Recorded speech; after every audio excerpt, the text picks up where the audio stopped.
Hello and welcome to another Crazy Women Country live event.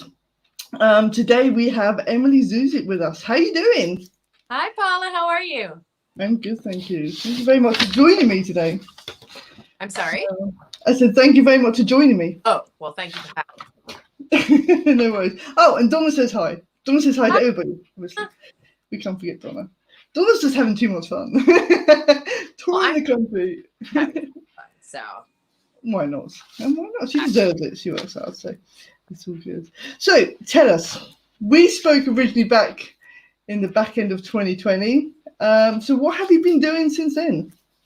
wow. Okay. There's a lot actually. The end of 2020 was really kind to me because, as you guys know, I put out a record in August of 2020, Torch and Trouble, Yeah. and it was running on willpower. Let's put it that way. Like I was doing all the promo. I made a bunch of videos. I was lucky enough to get some premieres on Diddy TV and Americana Highways, Twangville.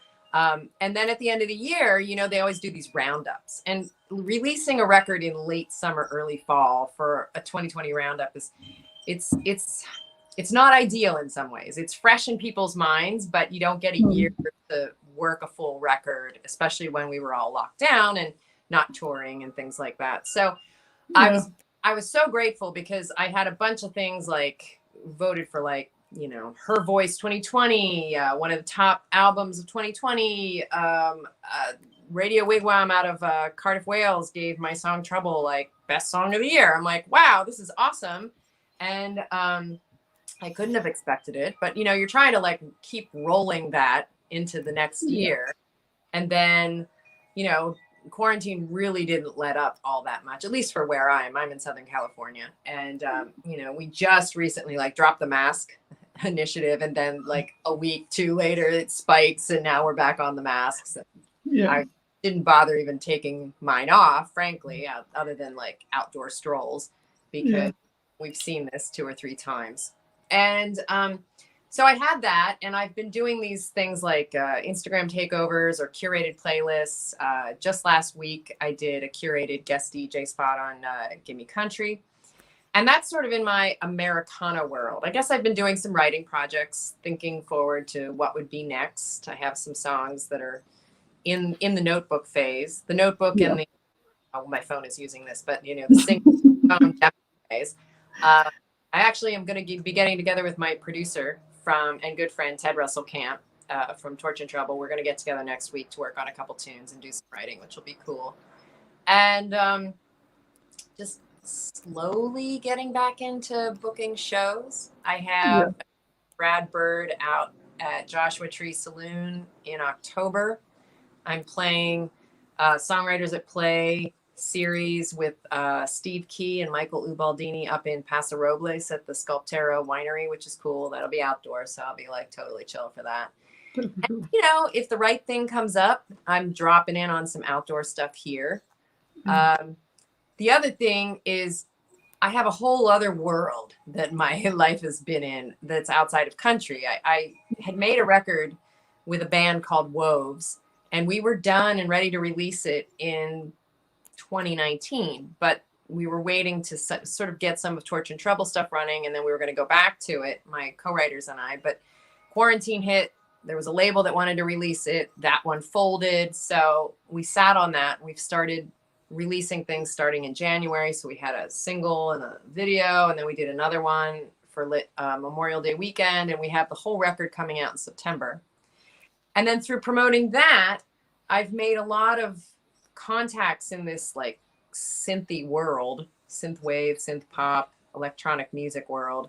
And I have like 3 or 4 co-writing projects that are all in different stages of development. One is coming out in late August with a group out of India called the Enchanted Kids on Minds Alike Records out of San Francisco. Okay. And everything else is sort of in progress. And so I've had a foot in both ponds. I've been promoting that stuff. I've been promoting the ongoing Torch and Trouble, which really hasn't had much tour support. But I've been trying to do little things to kind of keep it alive and keep people getting an opportunity to check it out. Because I think it's a great record. I stand behind it, and it took me so long to make that I don't know when the next record's going to be, but it could come together very quickly. I could be like, hey, maybe 5 songs ready to go. Let's book the band. Let's cut it real fast and dirty and get it out there. So too, I've kept things very open. Yeah. And biggest lesson learned from quarantine is not to make too many plans, because it could all rearrange itself. Yeah, things do change very, very quickly. But and Torch and Trouble's an amazing album. So everybody out there, you need to get that album, because it is awesome, absolutely awesome. So you need to. You have to. It's awesome. And your producer, I forgot his name now. That's really clever, isn't it? That's it. Is that the same guy you did the Christmas song with as well? Yeah.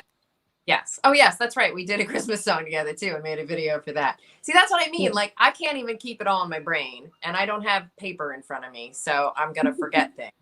But yeah, we did the Christmas Star. We talked about maybe like starting to brainstorm another one for this holiday season, because I like to do a Christmas song every year, whether it's a cover or write a new one.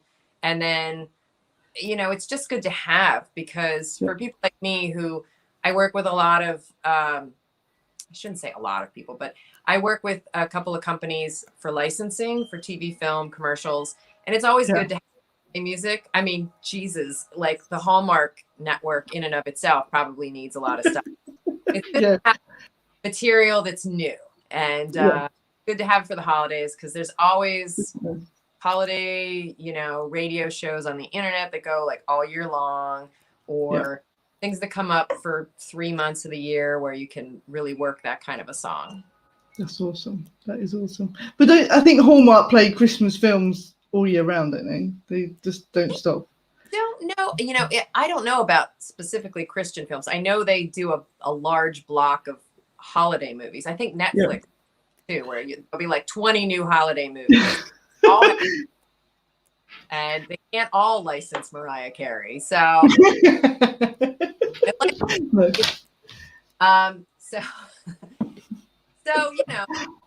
we'll see what comes out of the writing sessions I have coming up, and hopefully some new stuff and some stuff from my journals and my phone will get a little more rounded out, and maybe we'll have something for 2022. I'm not going to release anything in 2021 except maybe a holiday single, unless something comes together. It would be kind of cool to record, that division between like a live record and studio, where it's somewhere in the middle. That would be kind of fun, because those are usually like really raw and kind of rocking. And sort of cool. So we'll see. You never know what's going to happen. You never know what's around the corner. You never know. Another Christmas song would be awesome. I love Christmas songs. I would actually play them all year round, which is probably not a good thing. Well, we have the CWC Christmas offshoot channel, and then you could just like program in all these lovely women's holiday songs and covers. Yes, that's what we need to do. I need to speak to Donna now. Donna, I love. We'll have the marketing meeting after this little chat. So I'll be on the phone. How am I doing this? It was Emily's idea, but we can do it. That'll be so cool. So you may remember from our first meeting, we did the quickfire questions. Yes. Okay, which were great fun. So since then, we've come up with another 20 more or so. And we've tested these out on everybody else. Okay, so I think we've got about 6 here that we never asked you. Some of the other ones are the same. And we wanted to see what your answers would be. So great. We're going to test you now. These are great fun. What sitcom family would you be a member of? Which C? Which sitcom family? Sitcom family. Or TV family? The Bluths from Arrested Development. That would be cool. That's so good. I'm also Arrested Development for like the 4th time, and I'm like shamelessly going to promote Smartless, the podcast with Jason Bateman, Will Arnett, and Sean Hayes, because I'm sort of obsessed with that right now too. But that would be my sitcom family. I'm sure I can be dysfunctional enough. That's cool. Okay, if we had a look through your iPod or your phone or your computer, whatever, what guilty pleasure music would we find? What would be hidden there that nobody would know about? Jeez Louise, I haven't had an iPod in a while. I'm trying to think what I've been playing a lot of recently. I was listening to early Commodores because my daughter and her neighbor best friend were really into the Silk Sonic, Bruno Mars, Anderson .Paak collaboration, which basically sounds like old Commodores. And I was trying to like slip it in, like we listened to a little Silk Sonic, like introduce old funk soul, you know, from the 70s. Let's see, who else am I listening to? As far as like new music, you know, that Dua Lipa song, it just gets you dancing. It has nothing to do with country, but you know, don't go down, you know, that one. So I don't know. I'm not going to embarrass myself by making them up like, you know, like do when they don't know lyrics. Let's see, what else have I been listening to? I just did that. Oh, but these are guilty pleasures. These are guilty pleasures.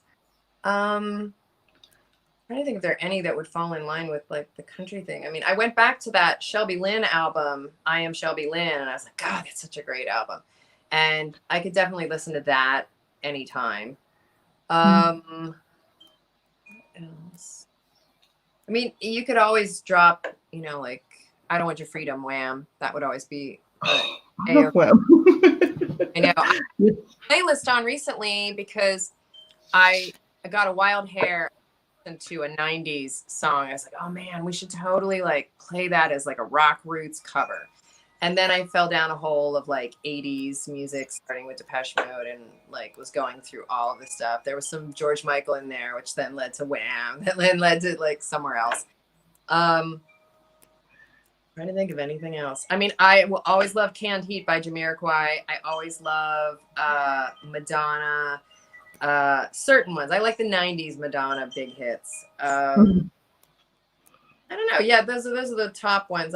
You know, usually these days I just sort of like find a playlist that, or I type in what my mood is and I see what Spotify comes up with and I put it on and then I cook dinner because that's usually the only get to listen to music. That or drive in the car if my kid is like on her headphones and I can listen to music.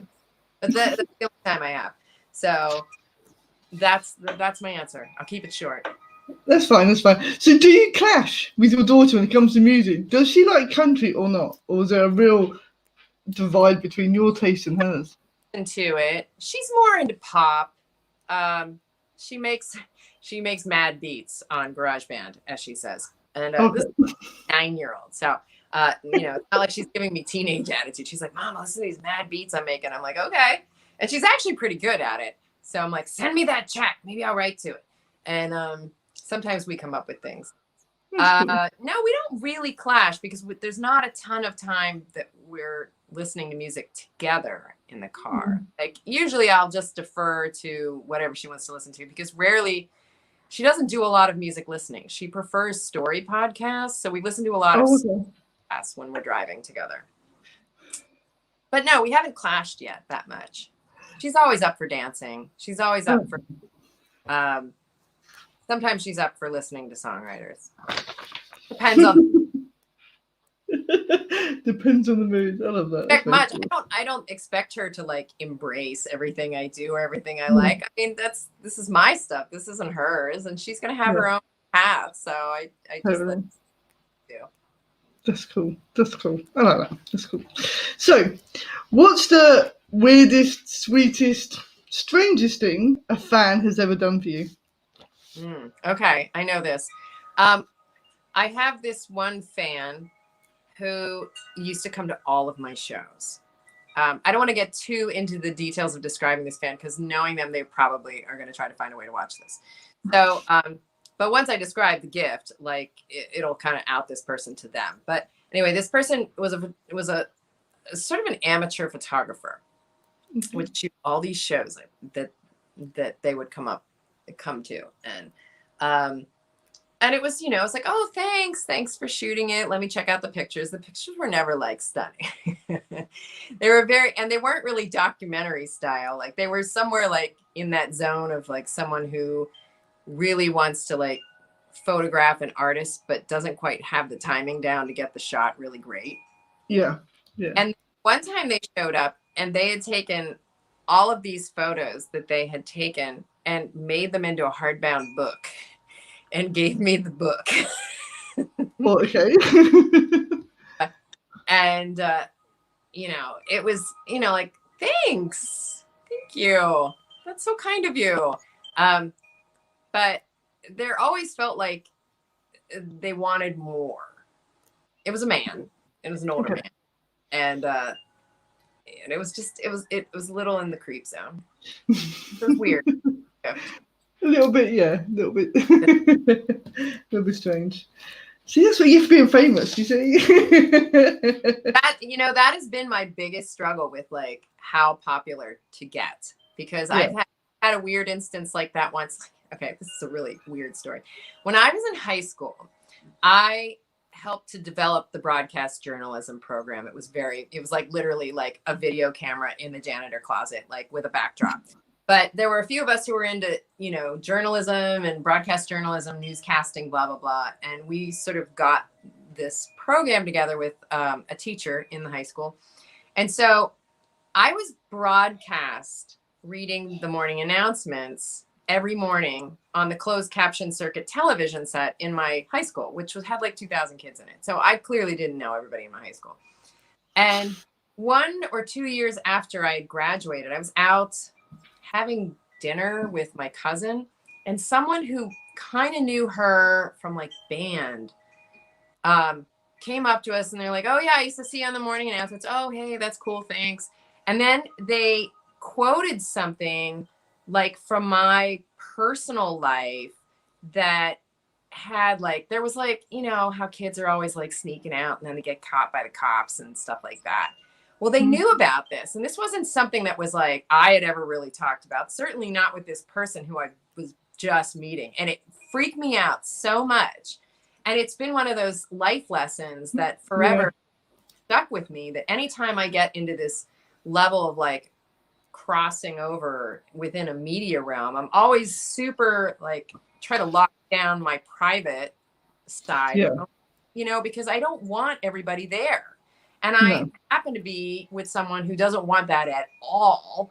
And now I have a kid, and I feel like it's our job to protect her life and who she is and all that sort of thing. So I'm not like a big proponent of like, oh, my kid's all over my social media, or my kid has a social media channel. I just, it kind of creeps me. So. I can understand that. Especially this day and age, it's all a bit, you know what I mean? Everything's easy to be accessible. Weren't stalking people on the internet or posing 12-year-olds when they want. Yeah, that's the scary part about the internet. It's all well and good, but there's a whole dark side to this world, which is not good. Okay, so if you could add someone to Mount Rushmore, who would it be and why? Now it can be anyone. It doesn't have to be a politician. Anybody. We can even put you up there. Who would it be? Like that really is a triggering question, because do you go by like people who've had a huge influence on what you do? And so in my case, it would probably be someone in the arts. Or do you go with someone who's made a significant social or political impact in our country, America, which I'm sad to say I'm less knowledgeable of than I should be. Who would I do? So I got to go like with a really out there choice. Maybe Dolly Parton. You know what? She must be the most chosen person. Really? Dolly. She's doing something right. And clearly a lot of people get her vibe and think like she's a positive force for change. She seems to be a very giving person. She necessarily target, she's not like sending billionaires to space. There's a lot of good things Dolly's doing and Dolly has done. So I guess we're all tapping into that. she's definitely an amazing human being, isn't she? You know, she puts herself out there. So yeah, that's awesome. But she's another one that's kept her private life very private. It's Dolly, and then that's it. You know what you need to know, and that's it, which is just awesome. I think, you know, that's what it needs to be more like, you know. But yeah, people are like true exhibitionists who go into any form of entertainment. That's why they're doing it. So why would they stop, you know, talking about their personal life? I mean, case in point, Kardashians. They really didn't have anything to advertise, and they just made an entire income stream about like being exhibitionists. I have to say, so I have never ever watched the Kardashians. I only know this from like other media or social media, and I'm just like, get it, you know. But I'm also like, I'm sort of like follow the freak factor. So there's a part of me that really likes to see how people have transformed, you know, their bodies and their faces and have become totally different. Just because, and out here it's like rigmarole, like everybody's doing something, you know, and like to be sort of not in that train of thinking, as well as to kind of be outspokenly against it, is interesting. Definitely. Yeah, I suppose LA is the place to go, isn't it? Probably every corner's got a, you know, a plastic surgery.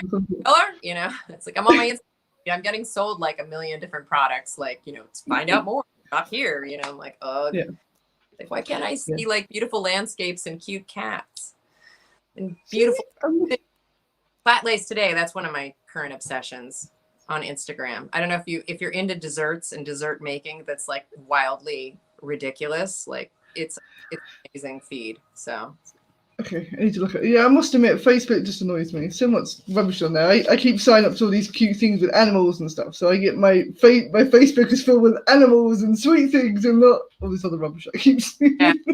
Sometimes you have to like check out from reality and just look at how they make meringues. There you go. Perfect. I love meringue. Meringue's my favorite. See? There we go. Okay. This could be a great question. What is the best thing since sliced bread?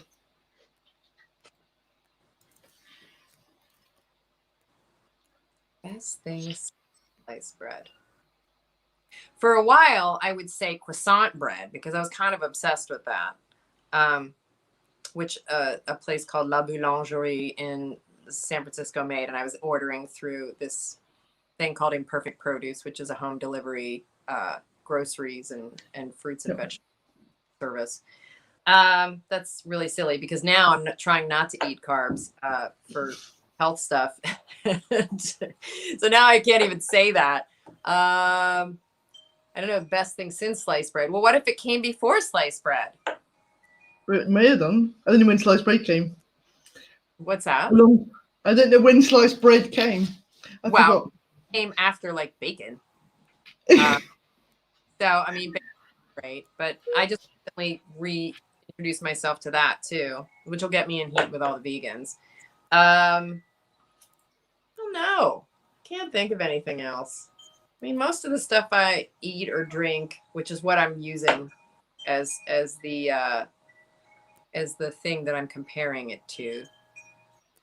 I don't know, electric cars. There you go. We've had all sorts of answers. Technology. View of the world. It's like, I'm sure if everybody drove an electric car, the earth might be a little cleaner, which might be better.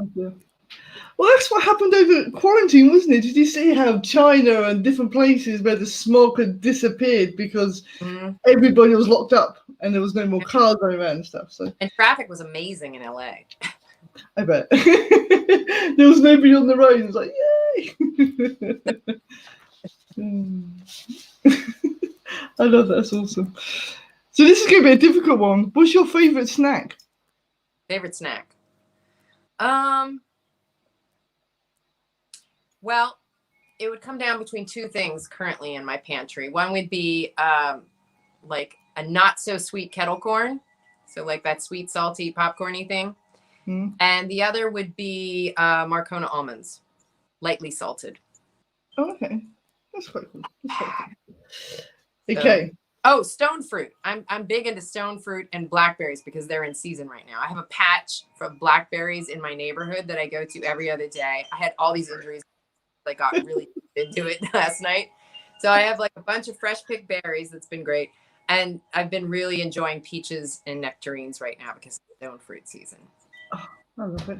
Awesome. That's so cool. Okay, this That is was the fun. It wasn't actually. I thought it was going to be harder than what it was. yeah, talk about it for days. It's all good. Okay, this is the fun question. This is the question we've had some outrageous answers to, which I love. Hypothetically, if I came to you and said I need to hide a body, do you know a good place? Yes. Oh, but that might not work now that I think about it. I mean, I live sort of near and outside like a canyon. So there's always the obvious, like, oh, we'll dump it in the canyon and throw some dirt on it. You know, they're not developing anything out there just yet because they haven't sold the land. There's lots of canyons in deserted areas, though, if you drive like an hour outside of LA. And I mean, that's probably what the mob was doing forever. Yeah, I mean, it's not very interesting. I would just say like into the outer reaches of desert that surround LA would be an obvious answer. And if you throw it in the desert, then you've probably got like a week and it's gone. Yeah, you'll be eaten by wildlife and the heat. Wildlife and just like extreme heat and just like it would just like perish. It would just like I love that. That'd be awesome. That's a good idea. That's a good idea. What Okay, you are? What were some of the outrageous answers? Oh well, Cindy said lime. I think Lime. you could put it in, yeah, lime or oh no, something else. Oh, It like dissolves the body. it would just like disintegrate. Yeah, that sounds very bad though. Uh, other people said there's a pig farm, drop it in a pig farm, or we had one, they live by a lake and there's an island in the middle with all these vicious birds on. They said leave it there because nobody will get on there to rescue it. It'll just So go. it's all about like dropping the body somewhere in nature and letting Yeah. Yeah. Most people know, yeah. Let wildlife take it. A breakdown scenario with a lot of details, you'd have to wonder. Oh, we've had some, yeah, because they've watched the TV shows and like, I'll do this, and we can do this. I'm like, okay. It's amazing how many people who watch crime shows. Yeah. Mm-hmm. But yeah, that's cool. That's cool. Okay, what would be a good theme song for your life?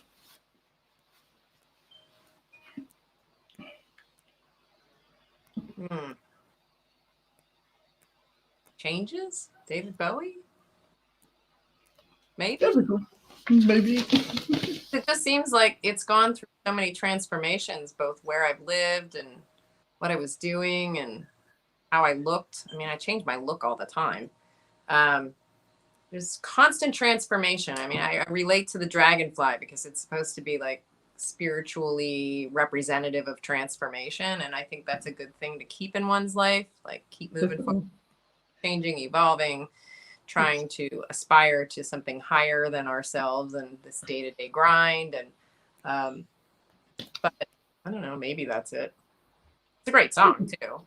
It is a great song, definitely. Not Eric, but you know, whatever.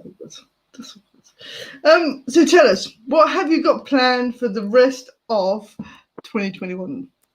2021. Some shows, which I'm tiptoeing back toward. Lots of writing. Maybe some out of the box ideas, like making some videos or trying to do some more curated playlists or radio stuff, because that's really fun and is fairly easy for me to kind of do from home and sort of send off. Yeah. And then just other things that aren't music related. I enjoy keeping sort of a diverse platter in front of me. I've never been an all music all the time kind of person. Yeah. Burnout. So I would really love to get to a safe place where we could go indoors without masks, because I miss going to museums and I would really like to be able to do more of that. I haven't in like 2 years and I miss that. and not necessarily gimmicky ones that are like pop-ups. I mean, those are fun, but I don't really consider that going to a museum. I like the quiet and the solitude and the just introspective time that you can have from going to, you know, the LACMA or to the Met, New York, or the Louvre in France, you know, just like really just spending hours isolating, and it's usually a cool space. So, and I'm not very much a hot person. So like this quarantine is terrible because you want to get out of your house, but you're like, where would I go? All the places I would go to escape the heat. Like I don't necessarily feel comfortable going to like a movie theater or like just around a mall or something to get a break. And I mean, I'm sure you could spend some time in your car and drive somewhere with a colder climate, but I don't know. I've always liked museums for that reason. You can kind of check out from the fast-paced of life part of and go slow. Yeah, definitely. But you need that balance in life. I mean, it's all really good to have your music and your work, but you still need that balance between, you know, everyday life and enjoying it, and then having your work as well. So yeah, I mean, I think that's true of just integrating more reading into too, because that's another thing which forces you to slow down. I mean, I do yoga pretty regularly, but I've been off of books for a bit because I started reading a nonfiction sort of biography, and I'm sort of tiptoe in and out because I'm like, oh, I feel like I'm just drinking the Kool-Aid on this one.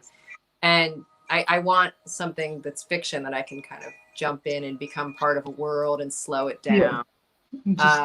I may have that on my nightstand. I don't know. I have to spend some time. I started one book yesterday, and it feels like it's going to be a dip in and dip out, sort of almost like poetry or like mantra sort of thing. And that's fine, but that wasn't really what I was looking for either. It's like I kind of want an all-encompassing fictional journey to go on. So try to figure that out, because summer's a good time to do that.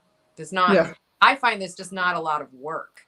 You know, if you're not out there gigging, like I don't do the you know, the 3-hour cover gig at the bar sort of scene. So there's not like a regular thing that I'd be tapping into. So when it's slower, I like to try to take that time. I mean, if it's the right frame of mind, I might start writing, I might work with someone, but sometimes I'm just like, and sitting around and watching a documentary or a movie feels really gratuitous. I know it's another option, and some people do that, but I don't do it a ton. I tend to do my watching late at night. So yeah, I get that. Let's get that. Perfect. Well, this has been fun. It's been so good catching up again. Thank you so much, Paula. This has been fun. I like doing these. I like how you like throw the crazy questions at people. It's so more interesting than, I mean, I don't want to diss people and just like do the typical interviews, but you know, it's just different, and it's something to look forward to. You never know what you get. Yeah, we like to make it interesting. I think we need to mix them up again because we've used them for quite a while now. So I think we need a whole new brand of questions. So that'd be cool. Yeah. But no, I think we're now changing to 20 questions plus one. So that'd be cool. You should cap how long people can respond. That'll help you get through questions. You say you got a 5-minute answer. Here's the question, you know, and they're like, okay. And it also forces probably people on my side of the camera to really think about it quickly and respond. It's like game show mentality, but maybe you don't want to do that. That's cool too. That'll be, we can have a competition. Who was the fastest out of all of our artists? That'd be quite good, actually. No, thank you so much for joining me. This has been so much fun. It's been good catching up again. So we look forward to seeing more coming out from you, and hopefully can grease the wheels and get some more out, you know, 2022. That sounds doable. That'd be cool. But remember, come to us and we'll do what we can to help you out with promotion and everything else. Well, there's stuff coming out, but it's just the other world. So, you know, it's like this world, and that's probably not as much interest to your listeners and your viewers. So I let you know, but you know, it may not be what you're looking for. So that's cool. But no, thank you so much for joining me, and we look forward to more. Awesome. See you later. Bye, guys. Have fun.